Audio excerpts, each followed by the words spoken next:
Welcome to PJ's Kitchen. My name is Peter James from the website peterjamesx.com with the Babylon Report.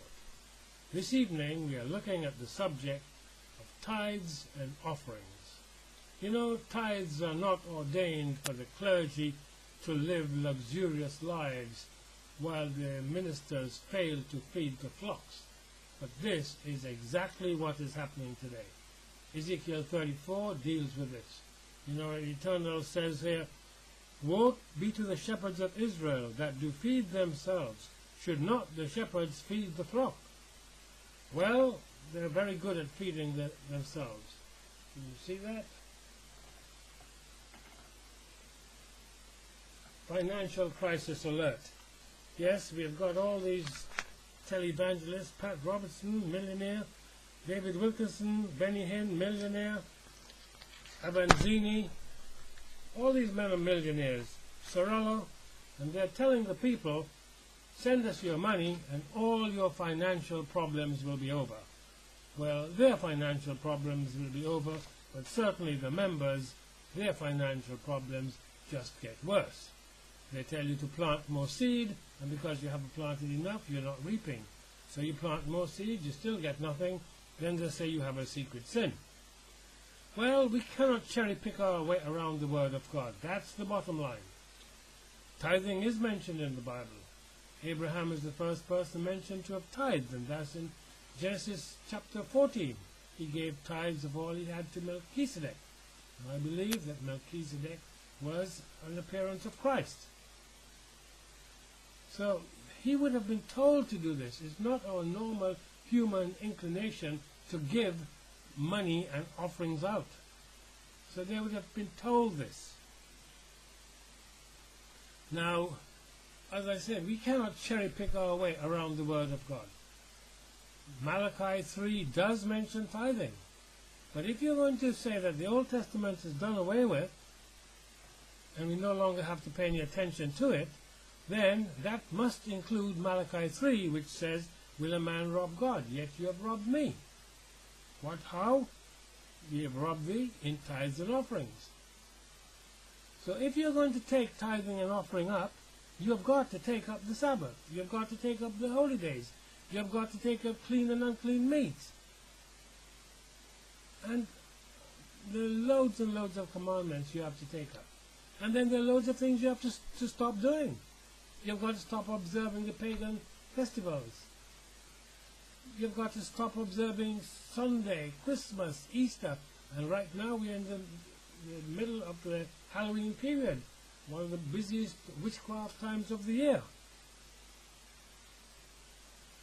So if you're going to promote tithing, then I have to tell you, you have to be promoting the holy days and the Sabbaths, weekly and annual. Yes, you know, it tells us in Hebrews that there are tithes and offerings. But I have to also tell you that a New Testament believer has greater demands placed in him than an Old Testament person. So though the pastors are telling you that the Old Testament is done away with, the Old Covenant has been replaced by the New Covenant, I have to tell you, they're only telling you part of the story.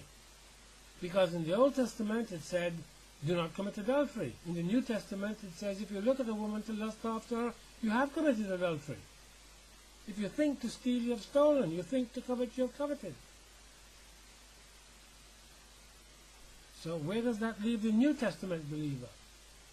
Well, the New Testament also increases the importance and the demands on the believer.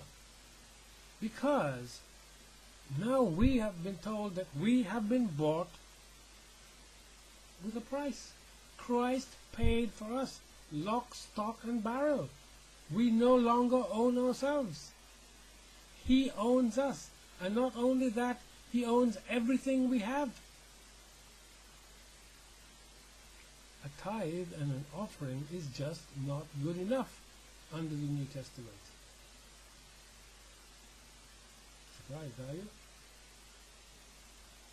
Christ has said that a New Testament believer is the bride of Christ, his wife.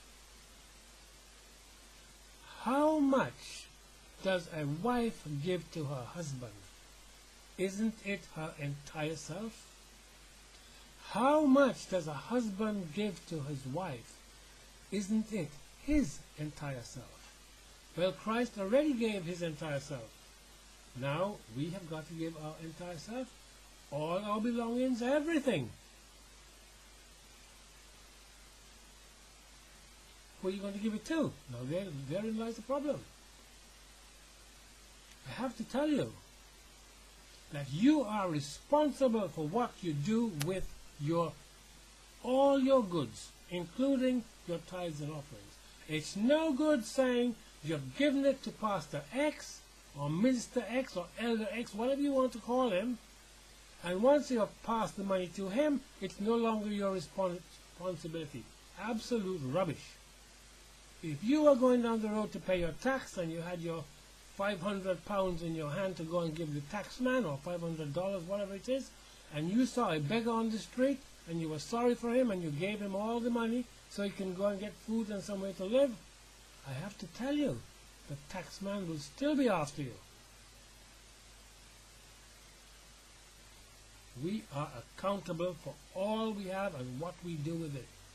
And our money is designed to help others and not just lavish it on ourselves like these pastors do. As I said, they feed themselves. They're running around in a fleet of aircraft, luxury cars, many homes, paying themselves $1 million, $10 million a year plus expenses, while you suffer. You can't afford to eat. You can't afford to feed your children. You're going without because you think you're honoring God. You are not. Check your church out. Check your pastor out. I can afford to say this because I'm not asking you for any money. On my website I say, freely you have received, freely give. I give it out freely. If anybody is doing a work of God, a genuine work of God, this God will provide the means. Here's a suggestion. You go up to your pastor and you tell him, Pastor, I got a new idea. I had a revelation. Tell him. And say, you know what? You are a man of God. Let God provide for you. In the financial crisis, have any of them told you to stop sending your tithes and offerings for 3 months until you get your act together as you try to survive? Of course not. They tell you send more so that you will be blessed more.